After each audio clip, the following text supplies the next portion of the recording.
What is going on, everybody? Good to see you guys. I'm really excited. I'm going to attempt to try something, and that is, I don't know if you guys saw it. There was a good amount of people who checked it out, but Raven Gregory and I did a show together, and we like to call it the edging start because the two of us just sat there and did not swear for 5 minutes, and we wanted to see if we could pull it off. I'm not sure I'm going to go 5 minutes, but at least if I can go a good period of time just to kind of steer YouTube away from our crap. But let me go to Facebook. Brian Manel's here. What's going on, buddy? So good to see you. I'm going to go to Facebook real quick and make sure that we've got everything happening. So you might not be able to, I might just be still right now, but that's okay. Let's edit the privacy to public. All right. And let's try that one more time. Just make sure that it's working.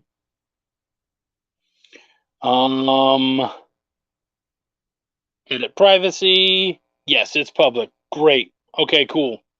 So it's us. We're happening. Guys, if you're watching this on Facebook right now, like, share, comment. Brian, same thing. If anybody's on YouTube, like, share. We've got a great show. As always, I don't think we've ever had a bad show. Yeah, actually, we have had some crappy shows. The ones we don't do. Those are the bad shows. But yeah, man, we've got Rod Van Blake on the show tonight. You're in your natural habitat. Good. I'm going to be honest. I don't know Rod that well, but Rod and I have been chatting in the background, and seems like a really cool dude. He has a fantasy comic on Kickstarter right now. You guys know me. I love my fantasy. And he's also a novelist. So there's going to be a lot to unwrap from this one. So I'm super excited. We've got a good chunk of people in here. Why don't you start sounding off? Because I'm starting to think that it's just Brian Manel in like 12 different in 12 different places. How many different? It's like Brian Manel, and then The Wretched, and then his company, and then his company on YouTube, and The Wretched on YouTube. But yeah, if you guys are in there, like I said, like it, share. We're gonna have a lot of fun. Davey Lee's in the house. Davey, are we drinking tonight? I don't have any alcohol in here, but if you're drinking with me, I might throw a little in. So you let me know. I don't want anyone to feel like they're drinking alone. I would never want to do that. I'm the one with the ones and zeros. Any show I did was a crappy show. That's not true. Or are you talking about your Tales podcast? Because it's great. Because Danny's a part of it. That's why it's nice having a co-host. Because when you have a co-host, they can save your ass. I'm out here flopping with no parachute. And yeah, let's see how that goes. I got a broken bone. I'm drinking like, oh, that's right, the clavicle. Dude, I hope you're feeling better. No wonder you're here, man. Okay, just for you. I'll have some whiskey, buddy. There's not a lot left in this one, but I'll take a shot for Davey Lee. Everybody, Davey Lee got into a bit of an accident paintballing. See, I was listening. And he broke his clavicle in paintball. That was a hell of a shot. Was that like a rocket launcher they shot at you? Let's have a drink. For Davey. Woo! I went onto the Sierra Nova panel thing about the Camp Lovejoy anthology. I've got a script. Oh, good for you, man. I wanted to do that. I've done Sierra Nova several times.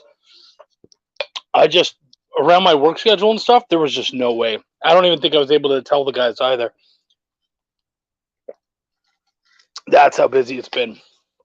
As long as you're flopping like a fish and not something is flopping out. Yeah. My goodness. All right. Cool. Guys, I've gone almost 5 minutes with as little swearing. I think I said ass. I don't think that they count that, though. I can't imagine. But, yeah, you know what? I'm going to go. I'll just wait the extra 20 seconds. And then once we hit 5 minutes, I'll start it up because I got to bring my guest out. He's excited. I can feel it. He has a great book to show you guys off. I'm sure you guys are going to have a wonderful time with Rod Blake. Or Rod Van Blake. My apologies. So, without any more ado, let's make this happen. Canadian bacon is actually really good, and it's nothing like normal bacon, and it's better than ham, which you guys seem to call Canadian bacon. I'm very good at writing. I write very well. Yeah, it's shop talk. Do some of your audience members like the word fuck? Cool, then I'm going to keep saying fuck. Because I care. What is going on, Rod? Hey, what's going on, Chuck? How you doing? I'm doing good, buddy. I'm doing good. What is this? I have. I'm getting comments from previous guests. Andromeda, if you're out there, if you're watching right now, hun, if you want to content, she said she's in. She just can't comment. If you want to comment, you're probably watching on YouTube. You actually have to subscribe to the YouTube channel. Then it will open up the live chat, and you'll be able to chat all you want. So if you're watching on YouTube, do it like that. If you're on Facebook, baby, just chat, and we're good. I'll see it for sure. I've been doing good. Rod, how you been doing lately? I'm good, man. Just doing my Kickstarter thing, and Chiron, yeah, he was on the top 5 with my guys Morgan and Danny Quick and Javon and them on Facebook. Oh, sweet. Okay, all right. Yeah, I'm good. Just got this Kickstarter going, trying to finish this 5th novel, second in my newest series, but 5th novel overall. Just writing, man. Trying to get this Kickstarter over so I can go back to just directing art. That dude. All right. I mean, there's so much that goes into having to run a Kickstarter. Like I've had people go, I'm just gonna throw the Kickstarter up there, and then while it's doing its thing, I'm gonna do this. And I was like, oh, if you're gonna fail. Just put it up there. Yeah. You're right. I mean, those are some famous last words. Yeah, I don't think my artist likes it because he was with me. This is my second Kickstarter. I did one in 2020, and I remember him talking to me before. He's like, "Man, I don't think I want to do that." He's like, "You were like posting all the time." Like, yeah. He's like, I just want to do art. I was like, I get it. But it's a necessary evil. You got to kind of put yourself out there. You got to market in the ways that are available to you. So I'm not used to it, certainly. Like I said, it's my only second one, but I got to do what I got to do. Yeah. No, 1,000%, man. And this is it, right?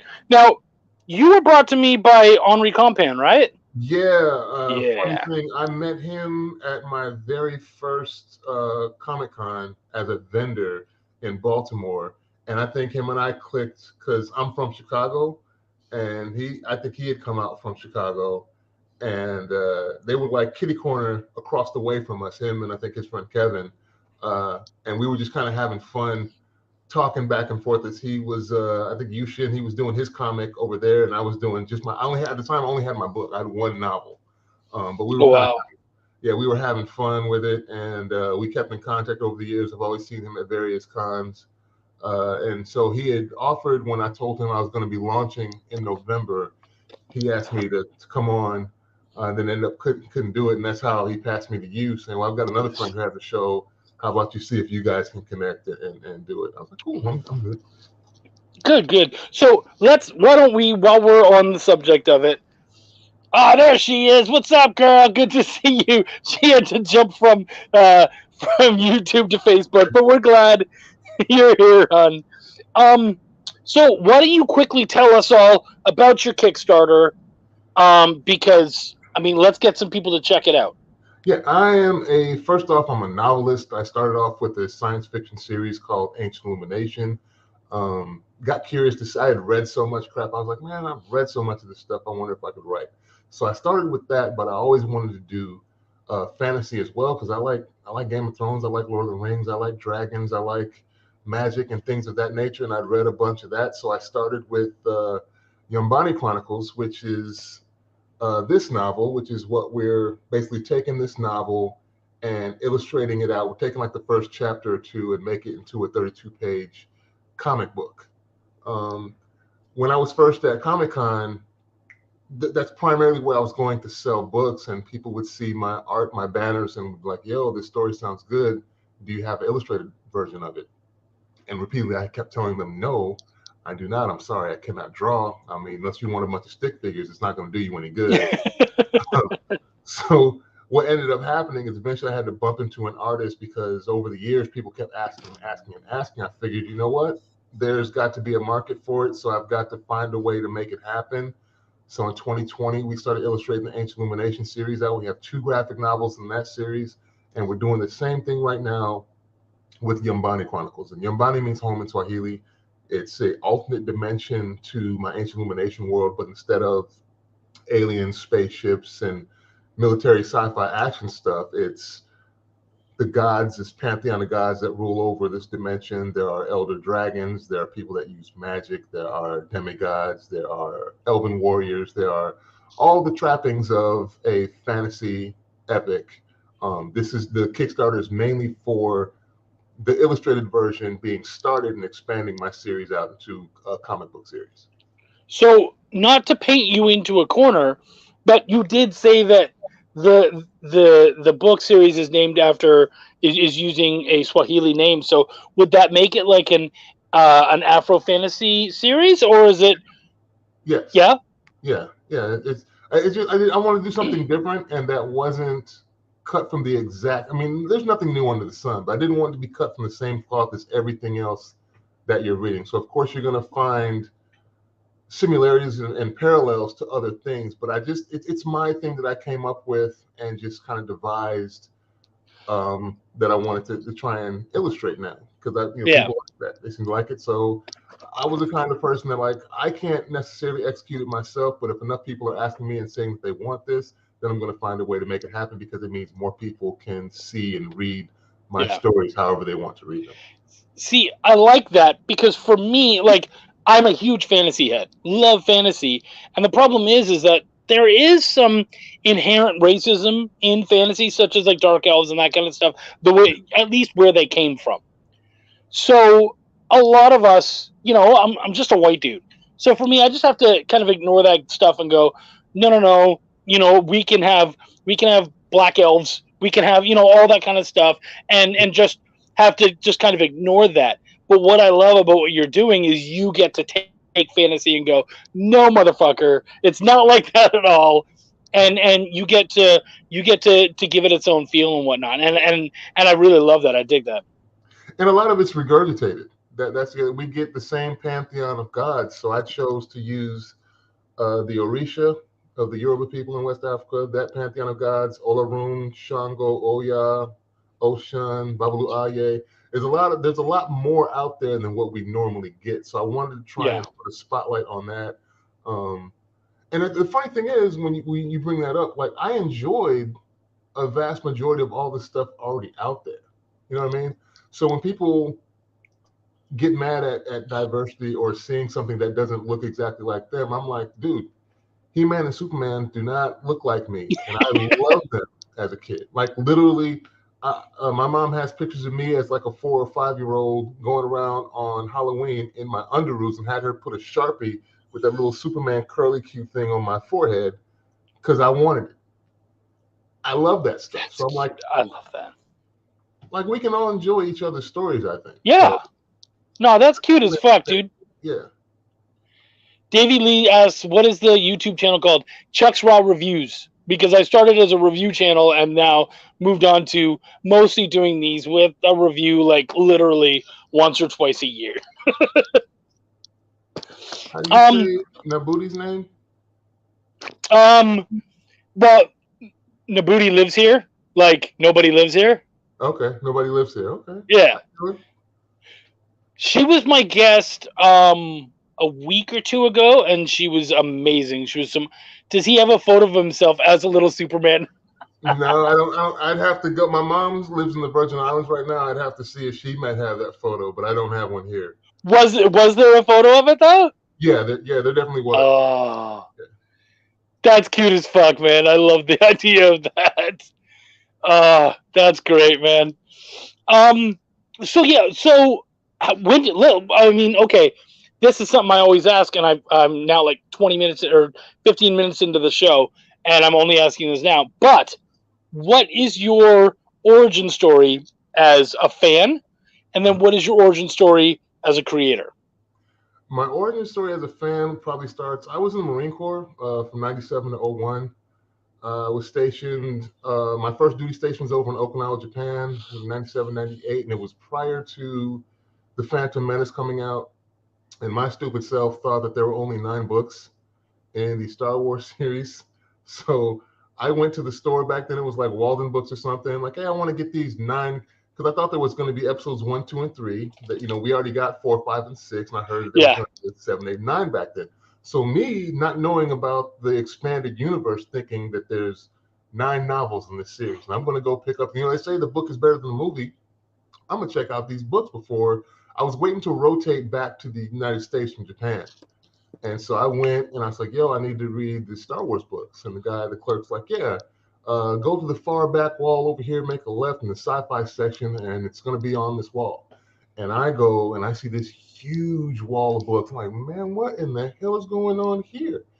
And I was like, yo, which one? He's like, no, all of that is the Star Wars books. I was like, oh, you're serious? All of these? I'm like, yeah. So I started out with, because I wanted to be with something that I was familiar with. So I think I started out with Courtship of Princess Leia and Darth Maul Shadowhunter, because that was the prequel to Episode 1, all about just Darth Maul. And I think the other one, Courtship of Princess Leia, is where the Princess Leia's about to be married to some dude, and Han Solo gets pissed off, so he wins a planet in a card game and basically kidnaps her to show him that he's a king too, or he's royalty as well. And it's right after Return of the Jedi this book takes place. So I was trying to read things that were familiar to a timeline that I was familiar with because I'd seen the movies. So that's what I started with. And then it just sent me on this long journey, and I saw all these other authors within that, because they had a bunch of various authors that wrote for the EU. So it wasn't just one person. I also erroneously thought that Lucas had written these books, and found he only wrote the one book. And everybody else is 200-something, 300-something novels. He only wrote one of them, and then got other highly touted authors to write and expand this universe, and everybody got their own character. So that's kind of how I got started reading, and then it expanded into going back to reread the Lord of the Rings novels and reading the Silmarillion. I got really pissed off when I read Terry Brooks' Sword of Shannara, because I felt that was basically a ripoff of Lord of the Rings. They just changed the ring to a sword. I was like, this is crazy. But it sent me down the rabbit hole. I got to R.A. Salvatore's Dark Elf trilogy, the Homeland, Exile, and Sojourn, all those books. I just went on a rabbit hole of science fiction and fantasy reading and just really went there. And it got to the point where I was like, yo, I have read so much of this stuff. I wonder if I could write my own. And so I wrote a short story that I do have somewhere that's basically, I made up some story where there was I don't know if you're familiar with the Norbri. Yep. In Star Wars. And my short story was a Star Wars story about the Palpatine having another apprentice who slept below the Jedi Temple, because that's supposed to be a dark side nexus down there. And he'd use Force dreams to lure the Padawans below the Jedi Temple, and one by one he'd kill them off. And everybody was trying to figure out what was happening to these missing Padawans. So I wrote like a short story about that. And then I was like, okay, I got that out of my system. That was cool. But you can never own this. Like, there's no world in which you come up with a Star Wars story you own and make money off of this. So now, and that's how Ancient Illumination started, which was my first sci-fi series. There are 3 books in that and 2 graphic novels currently. So I was like, you know what? When I was in school, they were teaching us that matter, there were only 3 forms: gas, solid, and liquid. And now I think they're teaching that plasma, which is kind of a mixture of all of those forms, plasma is another form of matter. So Ancient Illumination comes from beings of pure light. I was thinking the matter question, and a photon is a function of light, and it's gaseous, solid, liquid, all at the same time, like plasma. I was like, well, what if there were organic beings made of pure light? And then what if these beings of pure light come to Earth during the days of Cro-Magnon, 68,000 years in the past? And that's where Ancient comes in. And then things kind of evolve from there. So that's kind of what got me started on my creative journey. That's so cool. And what is this? Oh, sorry. And superconductors. What is a colloid? Colloids? Oh, is that another form of matter that she's putting in there? She said colloids and superconductors. Yes. I'm not sure what colloids are. Yeah. I've heard the term. But she and Brian both say that picture has to be seen. You as Superman, they gotta see it. Yeah. Think 5 states of matter. Oh, okay. Oh, It was a 5 state instead of the 4. Okay. oh, that's fucking cool. Okay, that's Yeah. badass. So is plasma like a colloid then, or I'm not no? sure. Oh my gosh, dude, None of you're Tony. taking us down a fucking science rabbit hole that I'm not ready for. I'm Yeah. not smart enough for that So my shit. stuff That's is why I went definitely not. fantasy. Yeah, my stuff is definitely not hard science fiction. It's basically soft sci-fi. I loosely give you the theory of why things are the way they are, but I don't go into the deep minutia of how I everything like works that. and whatnot. I like that. See, plasma is its own thing. Girl, hot and brilliant. Damn, damn, damn, damn. What are you doing to us? Um. Okay. I mean, that's super cool, man. And I like that you didn't try to explain everything because I Yeah, feel like that's when you lose people. yeah. Well, to be fair and honest, I mean I'm pretty smart, but I'm not the sharpest knife in the drawer, so I'm not going to try and get into deep. I have a book on how to make planets and read about a couple pages of that. I'm like, we're not going this route. So that was the reason Right. I chose specifically not to go hard sci-fi, because you get all the action guys. I've always said that's kind of one of my personal gauges of success, when there'll be people out there arguing over the theory behind the stuff, and not know that I really didn't go that deep with it. But if people get to the point where they're arguing over it, then I feel like I've got a passionate fan base. Yeah, right. See, this is great. Nabuti's talking her science, and then Tobias comes in, plasma, lol. This is my shit. 99.9% of the known universe is plasma. Damn, guys. This is not the show for that. I mean, I'm with it. I like it. Good. I mean, I'll try to help you guys along, but the science is in your capable hands. Yeah. I'm just a dude watching as you guys talk about it. Yeah. I mean, that's how I started with. I wanted, because that was kind of my first love with sci-fi, but also had a deep affinity for fantasy novels. So I wanted to write my own fantasy novel, and then have this kind of be an alternate universe to my. Basically, it's another dimension. So there have some crossover, but they're not tied together, and you don't have to read one to understand the other, and vice versa. So if someone's more of a fantasy fan, then they can read Young Bunny Chronicles. If somebody's more of a sci-fi, military action, space opera type of story reader, then they can go to Ancient Illumination. And now we're just continuing. I use these Kickstarters, basically to help me expand on what we already have. And the other reason I only do it every couple years is because I want to have time in between them to build that content out myself before I ask for help again.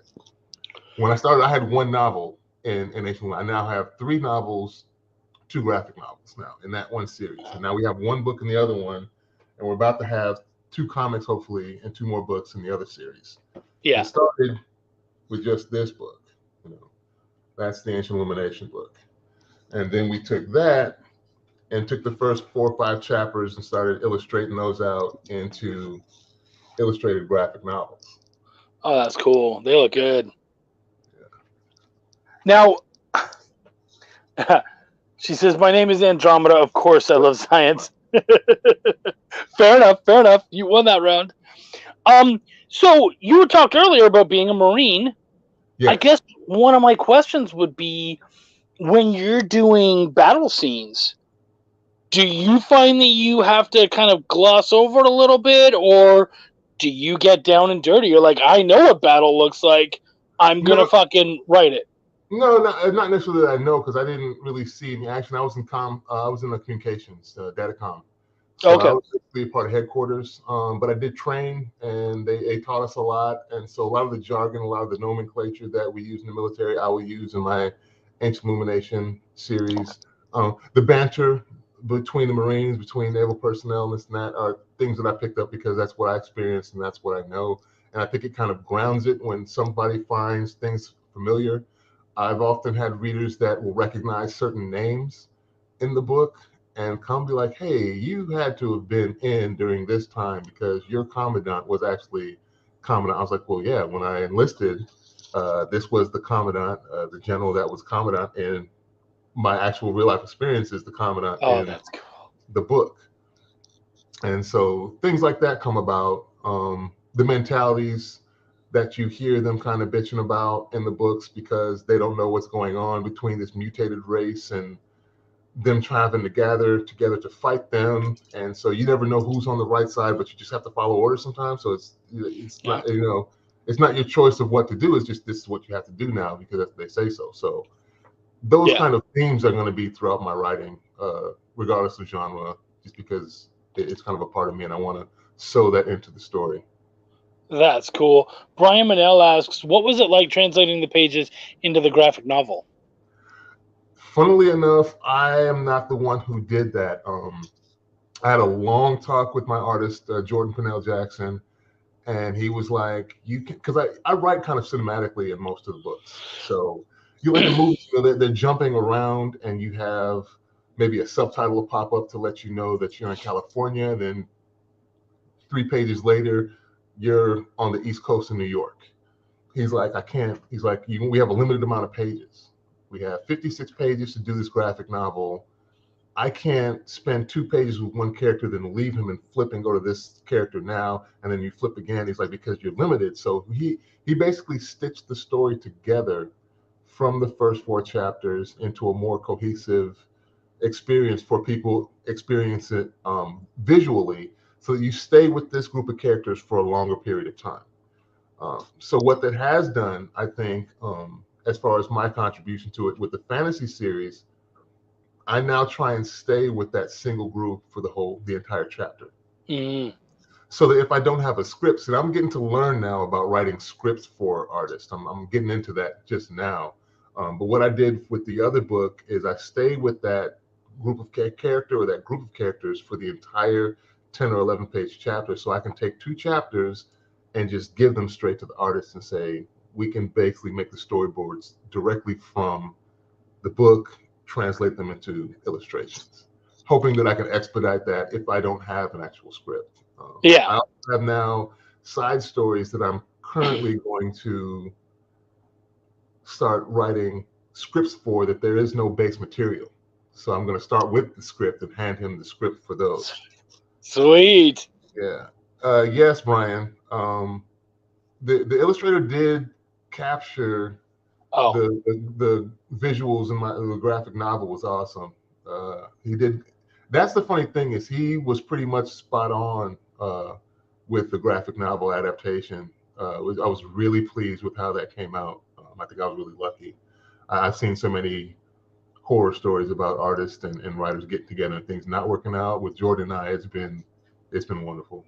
Oh, good. And did you use Jordan for both your series? Yes. Nice. Yeah, I've been starting. The funny thing is, I started to use him more and more. Initially, when I first started, I was using a guy for concept art, just for character concepts that I found on Fiverr. I didn't know what the heck I was doing. Ironically, I think he was in the Ukraine, and then 2018, 2019, so he just fell off the face of the earth. I couldn't get a response from him anymore. I didn't bump into Jordan until sometime in 2019. My wife saw his art. He was at a small Comic Con here in Howard County, Maryland, because I'm in Baltimore, on a fairgrounds. So I was like, ooh, I don't know how this is going to go. We're on the fairgrounds. Big old country white dude walks up to me and says, what you here for? And I was like, I'm here for the comic book convention. He's like, I'm with the 4-H club. I'm judging horses. I was like, ooh, okay. I was like, all right, I'm here. I sell books, and I went in there, and the wife walked around to see all the other artists and stuff, and she saw a young man over there with his art, and she's like, you need to go check his stuff out because I think you guys would match up and it would be good. He's a younger dude, because that's been a kind of fun dynamic because I'll be 48 next month. He's like 27, 28. So there was a weird dynamic between us, an actual virtual generation between us in age. So I find that helps because we have different perspectives on things. And so sometimes that push and pull, I think, makes what we create together better. because it's not wholly my vision, and sometimes we need to tweak things back and forth. We kind of, but it's all good. When we get into it, it's kind of good natured. So, and it's productive. We've got things finished. This will be our third and fourth project together now. Illustrated. That's great. 2019. So yeah, that's how I ended up finding my artist at this smaller convention, and we hooked up, made a deal on what the price point was on the per page, and drew up a contract, and we've been working together ever since. That's badass, man. Davey Lee says, I think that's a good idea to have the artist interpret the novel. I'm not sure I fully agree, but I don't think it's a bad idea. Yeah. I just think, like, for me especially, I'm a little... I'm just gonna say it, man. I'm a little bit controlling where that's concerned. I want to be able to. It's my story. I want to control the narrative. I don't want to show up and see. You made that choice. Interesting. I think it can go both ways, and depends on the two. With us, it's been really cool because he made a really good argument when we first started doing Ancient Illumination. I have a group of mutants that have over-calcified skin. So it makes their exteriors harder. It gives them the ability to work in heavier gravities, crazier weather conditions, where normal human beings could not survive in these situations. And he made them all hairless. And I was like, why? Because I was trying to ask about what the hair was going to look like. He's like, no, there is no hair. I'm like, what do you mean? He's like, no, there is no hair. He's like, it's calcified. Everything is smoothed over because the hair follicle is not going to breach. Everything closes up there. And I was like, at first I wasn't really getting, I was about to argue with him, and I was like, that'll be different. And then I was like, you know what? Yeah, go for it. Let's see what this looks like. And he started drawing it up, and I liked it. And then from then on, we kept it. And that's one of the things I was talking about, where it was kind of, we were tugging at each other, but it was kind of a mutual disagreement at the time that worked out for the better. Yeah. And it's different. It becomes a different telling. That's what I like, because if you want just the novels, then you can have just the novels. But this gives people a reason to get both, I think. You can get the novels and you can get the comic adaptations. They're two tellings of the same story, but there are slight differences. So you get different experiences. I really like that, because basically what it feels like is there's no doubt that you are the creator of these universes. But when it comes over to the comic aspect, Jordan gets to step up and be like, yeah, but I'm a creator too. And this is my thumbprint. And I like that. And I like that you offer that to him, because it's not, when it works, it's great. I did at BirdCon a couple of years ago, I did a panel that I created called When Writer Meets Artist. And that's one of the things I talked about as kind of things to watch out for, or potential obstacles when you have two different talents come together to make a creation. Yeah. And I'm like, this is my baby, this is my creation, you can't change it. But at the same time, it gives, I think at certain points, it gives him excitement because he's getting some ownership over the creation of this thing. And I think he becomes more invested at that point, because you can just drop a contract and like, yo, I paid you this money, this is what I want, we'll execute it just as I say it is, just line for line, that's it. And that can work. But I think when you find that if it's more of a collaboration, then the other person contributing becomes more invested, and I think they work better with and for you when it's not confrontational at that point. So I do agree with that. And his perspective is different from mine. So like I said, I'm looking to get other creators as well to illustrate for me. One, not to burn him out, and two, to get other perspectives to join my universe and help me. So if I'm writing something, I have a female elven warrior scout that's in the books that I want to have her own story. So I need to find an artist that will be more in the vein of that, so that they can help me. If I'm writing something wrong, they can correct me on it because they're the ones going to be illustrating it out. Like I said, I can't draw, but they can help me with that process. Yeah. If I'm just doing it, then it's just my interpretation of what this character is. I think a lot of people lazy to do the proper research to do it 100% accurately. Yeah. I think I can get close. Yeah. Davey says, "Chuck, let go. It's okay." No, it's not. No, you know what? Actually, I very much agree with you. I'm just kind of more in the middle where I'm like, look, you can definitely have your say, but at the end of the day, I'm publishing it. I'm the guy behind it. Yeah. I'm the guy who's got to sell this thing.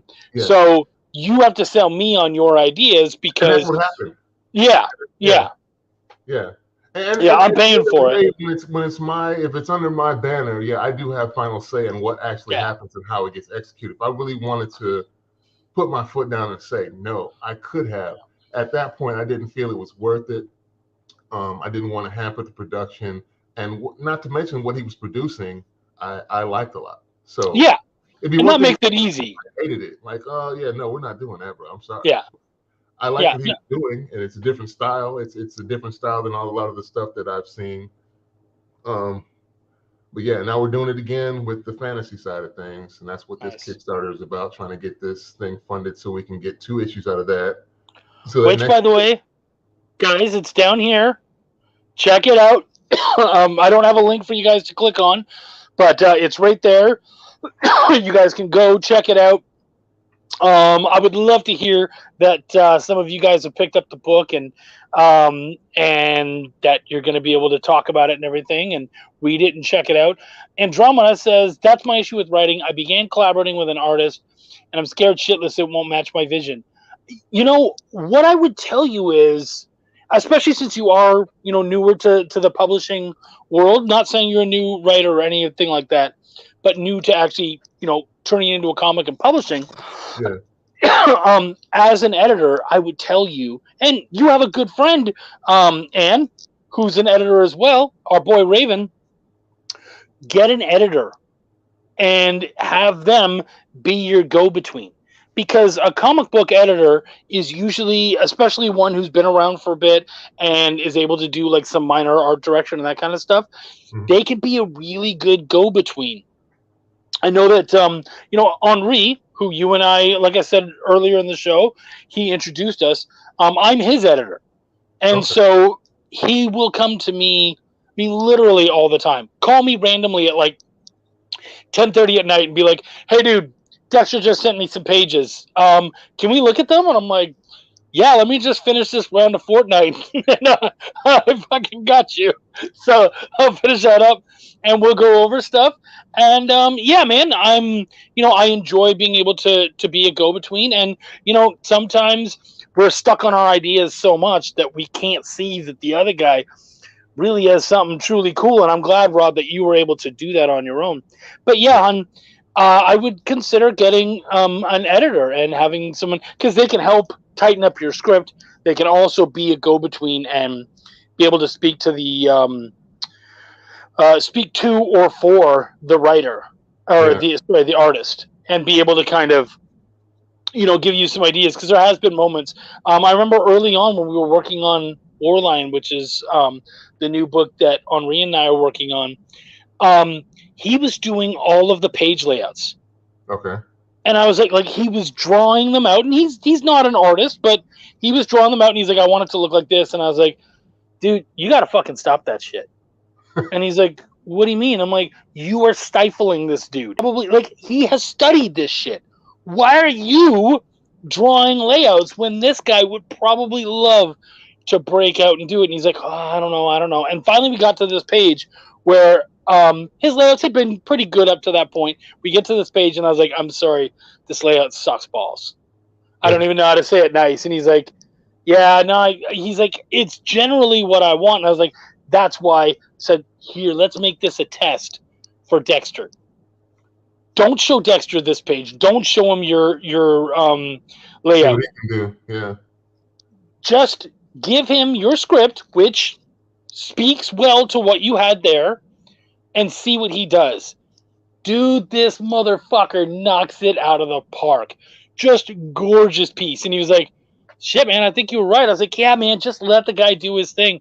And after that, he was just, and basically he would keep dropping his own, the artist Dexter would keep doing his own layouts. Yeah. And it was coming out beautiful. And if there was ever a page we were unhappy, we could just be like, hey, what if you move this panel or do this? And sometimes he would draw a very little bit, but the amount of work he cut out for himself by not having to do that layouts was huge. And I was like, Henri, you're already a busy motherfucker. What are you doing this guy's job too?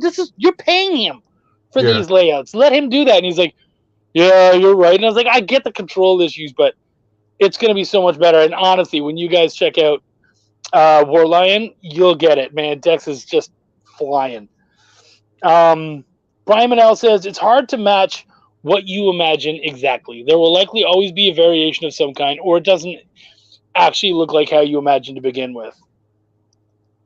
Yeah, that is very true. And that's why I was kind of amazed when I saw the pages start. The funniest part is when the more vague sketches, he just sent me those first. And that scared the crap out of me because I'd never seen the vague sketches. And I was like, what in the heck is this? This doesn't. He's like, oh, no. He's like, these are just like basically the skeletons of the storyboards. I'm just showing you. I'm like, oh, okay. And then I saw him start to tack on stuff and start to flesh it out and start to come together. I was like, oh, okay, yeah. I was like, yeah, next time just wait till you get to this part and send it to me. Because this, I was getting scared. I'm like, I could almost do this. So I'm like, but it ended up going out right. And he ended up getting a lot of the things right. His interpretations were good of the characters. And he always asked for a lot of feedback, too, when he'd send me concept vehicle. What does this character look like? Yeah, they're going to be this. Are they going to be bulky? How are we doing the skin? Are we doing this here? What about this? So the back and forth and communication is open. I think as long as you guys communicate, then you can make something work. But yeah. I'm with her with Nobody Lives Here.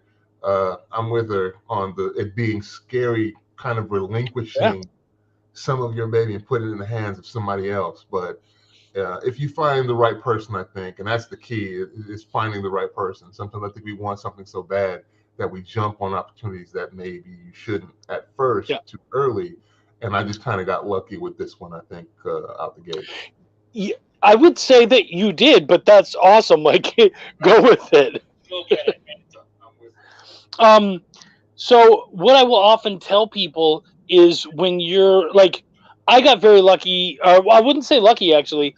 When we picked the artist for Belial, which is a hell book, we picked an artist who was already, good call. There we go. Guys, it's right there for you to click on and check out. We picked an artist who loved doing like Cthulhu stuff and hell stuff and all that kind of stuff. It was already his thing.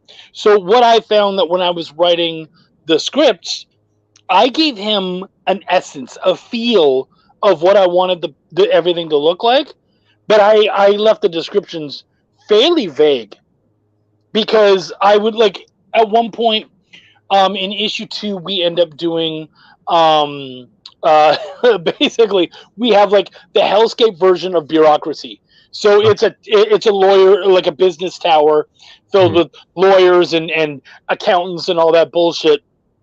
And I was just like, I want it to look like the disgusting child of hell and a Madison Avenue, basically, kind of thing, like something right downtown, a huge skyscraper. And he was like, yeah, okay. And he did it.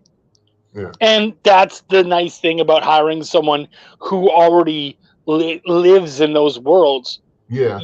I didn't even want to fucking imagine it. I didn't want to. I just wanted the very vague ideas of it should be like this, so that when he brought it to me, I could just be like, yeah, man. Yeah. Great work. Yeah, the funny thing is we were at that point with Ancient Illumination, which is more my baby because I've got more work done in that series. And what I'm finding right now with the fantasy side of things, it's even more of a collaboration because I had a gang of concepts already before we met. And here we were basically starting from scratch with little to no concepts. Like the banner behind me, that banner with the Yumbani Chronicles, he actually did the book cover for that. So that's cool. I had no art for this series. And as far as the Pantheon of Gods, he already had done some of them for his own thing. So we were already kind of on the same wavelength with the direction we wanted to go with the gods. So it kind of just lined up that I almost feel like sometimes like he was waiting kind of to get to this project, even though we had already started the other one. But I hadn't published the first book yet. So Yamani Chronicles, The Return Home, I published last year, and I think in February of 2021. I wrote it during the lockdown. I was like, oh, I've always wanted to start fantasy. We can't go anywhere. I'm just going to shut myself in my office and bang this novel out. And so I'm like 30, 40 pages away from the second one being done. So when you're talking about publishing, are you like mostly like an Amazon guy? Are you putting it out through there, or? No, I'm self-published under my own label. I have an account, my own account with Ingram Spark. And so it gets distributed to both Amazon, Barnes & Noble, but I have my own author website. People can buy directly from me off of my author website. The 2 fantasy books are also available in this Kickstarter as well, because I haven't published the second one yet, so people can pre-order. They can order the first one and pre-order book 2 along with the comics. All of it's me. All of my publishing is me. I was with in 2015, I had signed with basically a vanity press that doesn't even exist anymore. They were basically a la carte. You paid for your editor, you paid for your cover art, and you get the formatter and all that, and they give me a choice of cover. But then they went out of business, and they basically jacked me for the second book. They had to build my website at the time, so I was expecting to pay less money for the second book than I did for the first book because there's no website to produce. We have the website. My wife is a webmaster. We maintain all the content on my website. So that fee should be gone. You knock that off.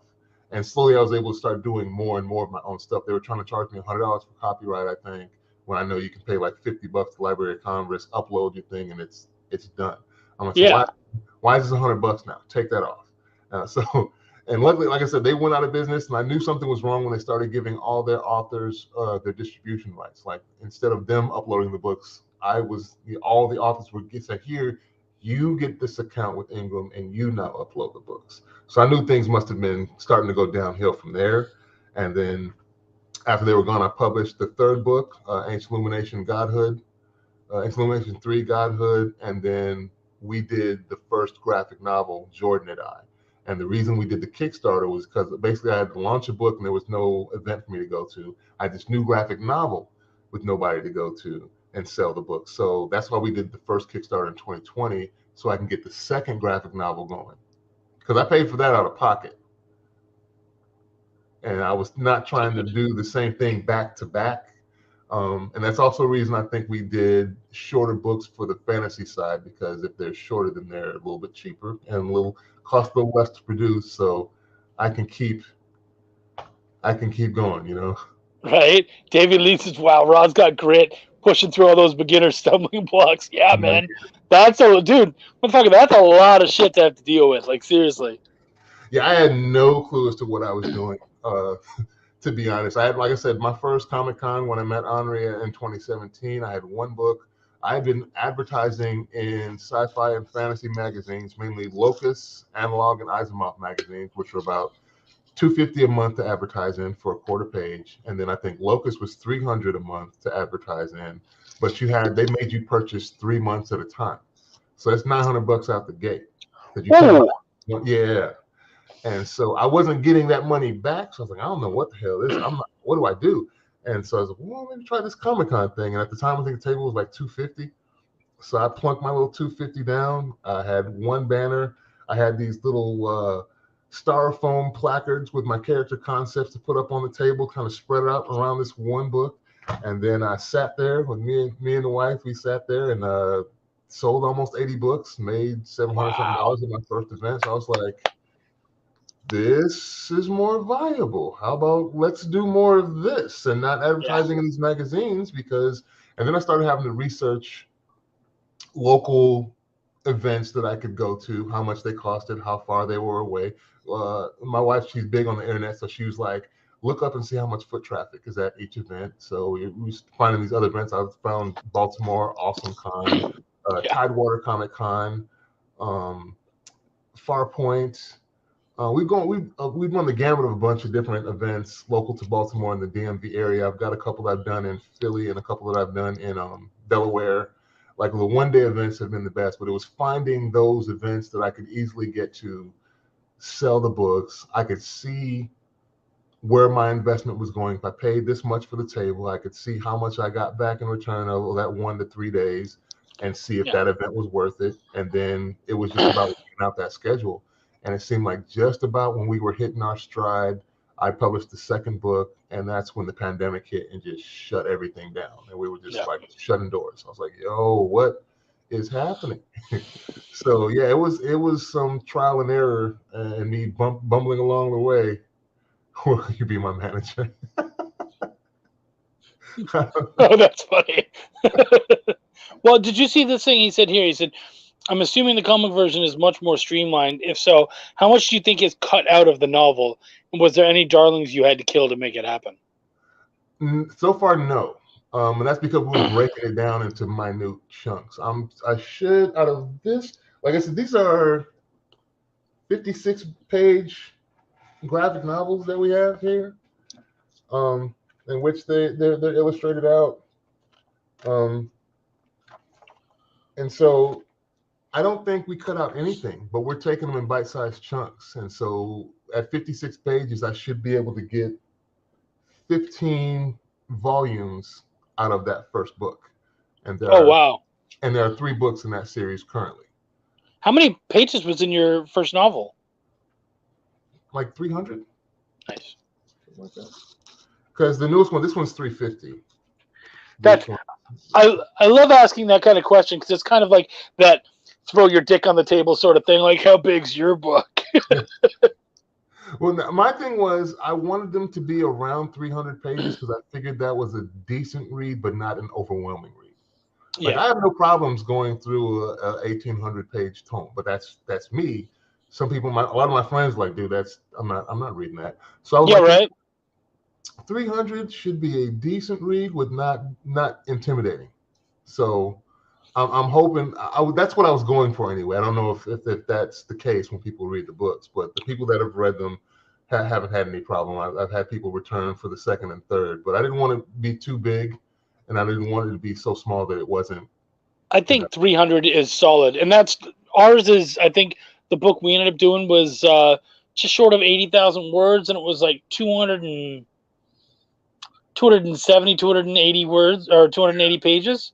Yeah. So, yeah.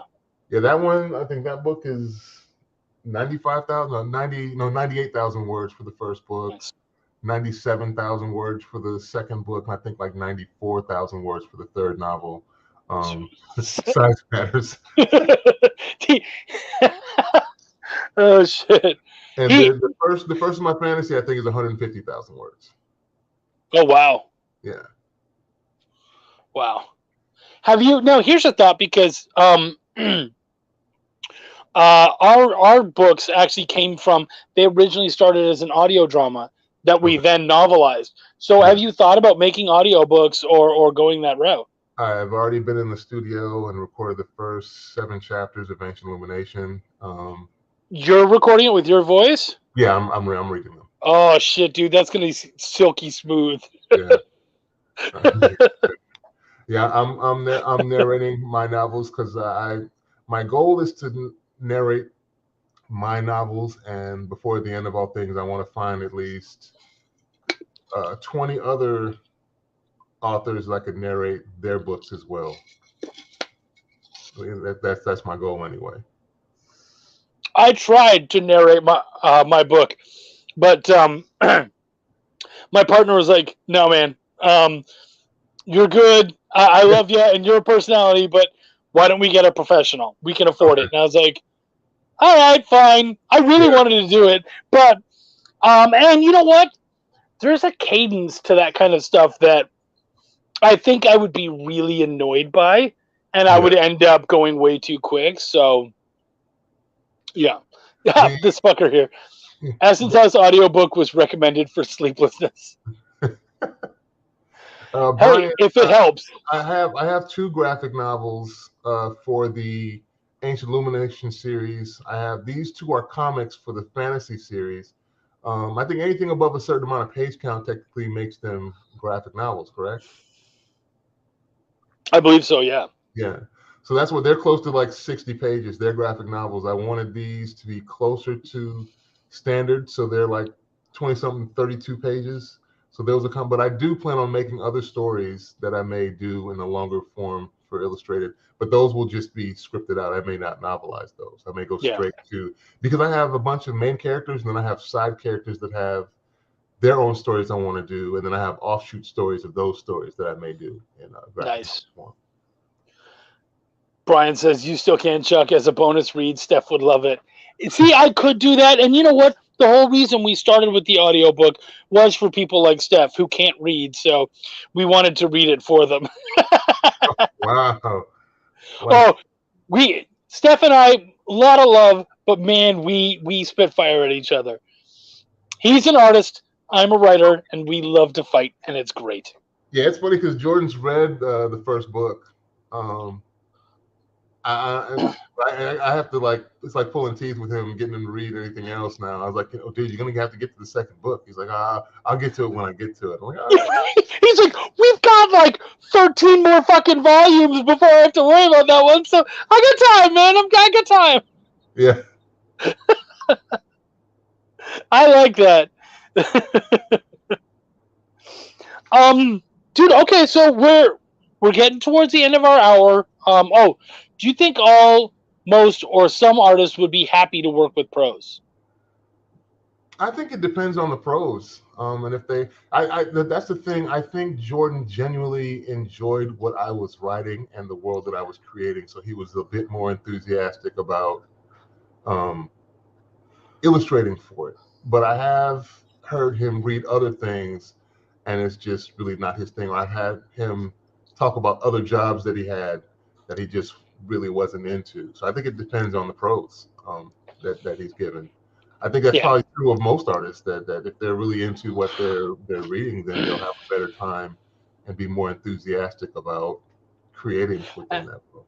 And I think most, I would say from personal experience, most artists would rather play off of a script than the book, because then the script basically is kind of your word from upon high. You know what I mean? Whereas if they're just given the novel, they get a lot more room to play, which of course they don't have a problem with. But when they have room to play, you have room to swap them and say, no, that's not going to work, which can be a bit of a time waster and whatnot. So sometimes it's just nice to have, this is how I want it to look. Go do your version of this. Yeah. So yeah, I think that's rare, but good for you that it works. The text and Jordan to be like, how married are you to this idea? When I hear that, I'm like, what are you about to try and change, bro?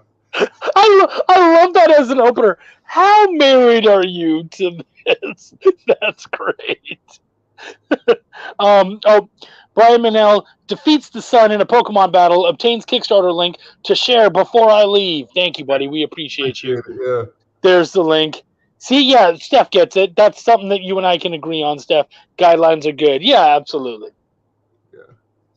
Yeah. Before we do head out, Rod, is there anything else that you wanted to tell people, you wanted to talk about, you wanted to bring up before we go?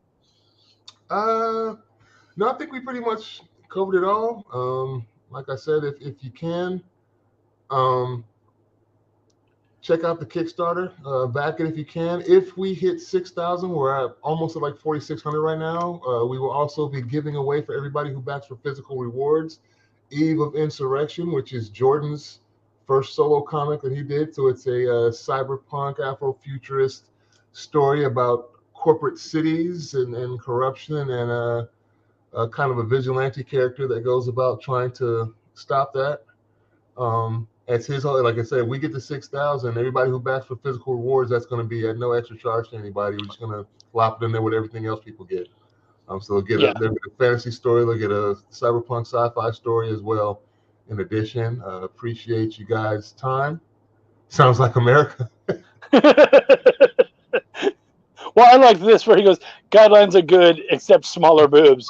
Yeah. Yeah, I mean, that's just a big red flag, though. Like right away, when the writer goes, well, can you make the boobs smaller? You might just have to be like, maybe this job isn't for me. That's where I draw the line.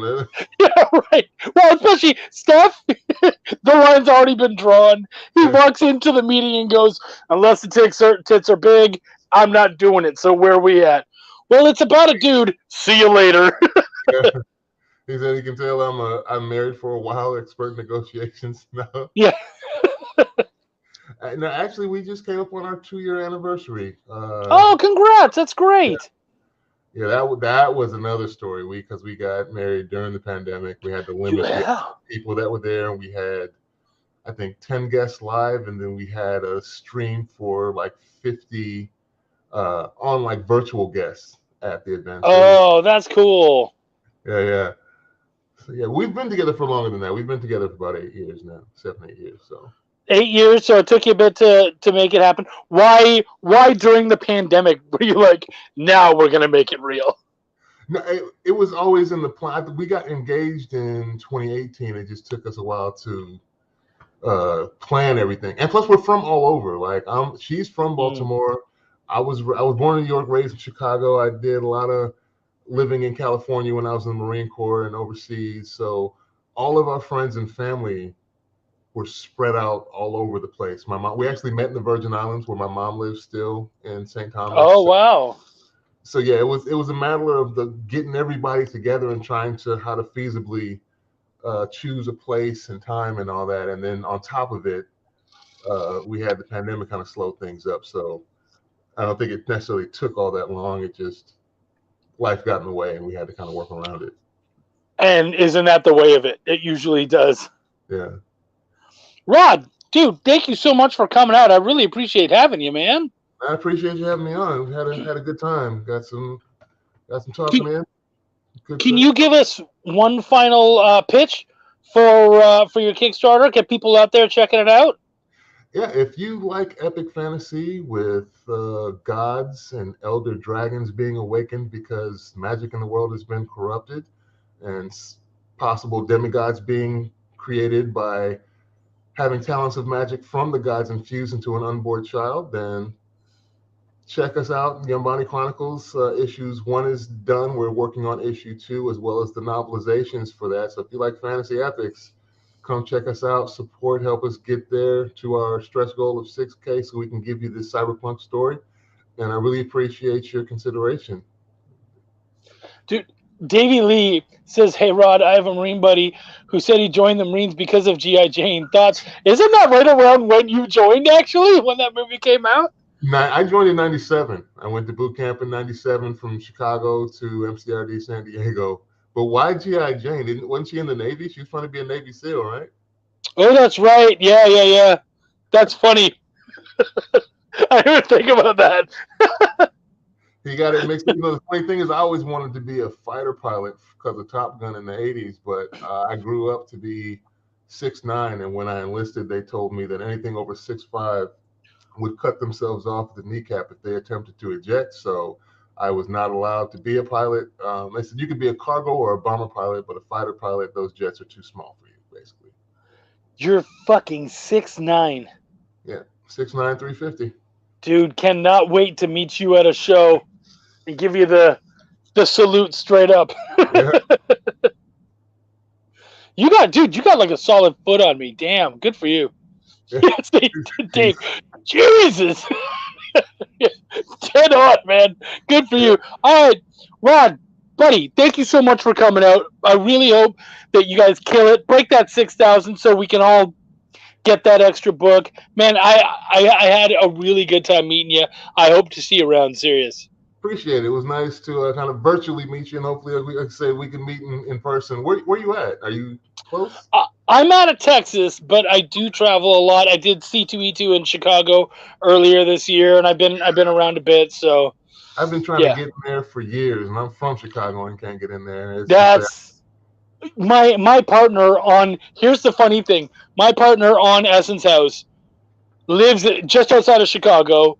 He's been doing comics for 20 years, has never been able to get in, and I got a table this year, and I was like, hey, do you want to sit at my table and sell some of our books? And he's like, fuck you.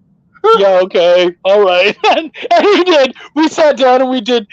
On one of the days we went and made sure that everybody got signatures of the novel and by both of us and whatnot. So it Okay. was pretty badass. Yeah, I might be coming out to Texas. I got a few cats that I served with in the Marines that are out in Texas, so I may be making my way out that way to some cons next year. We'll Dude, if see. you do a Texas show, hit me up, man. I would love to hang out and I'd love to do a show with you. That'd be awesome. We'll And it's do. nice to have a big motherfucker with you when you when you're walking around the city. All right, guys, thank you so much. I'm so glad you guys all seem to have a great time. I know that I did. So we're going to be back here for more. I'm trying to figure out what to do for the year-end shows. I'm going to do another, as Steph loves them. Steph loves a good panel. So I want to do another panel show, but let me know what kind of things do you guys want us talking about when we do that year-end show. Is there any certain things that you guys would like us to be chatting about, or do you just want us to unload and see what happens? Let me know. You can always message me or put it up on any of these videos. I'll end up seeing them wherever you put them. So thank you guys so much. My name is Chuck, and I give a fuck. Take care, everybody.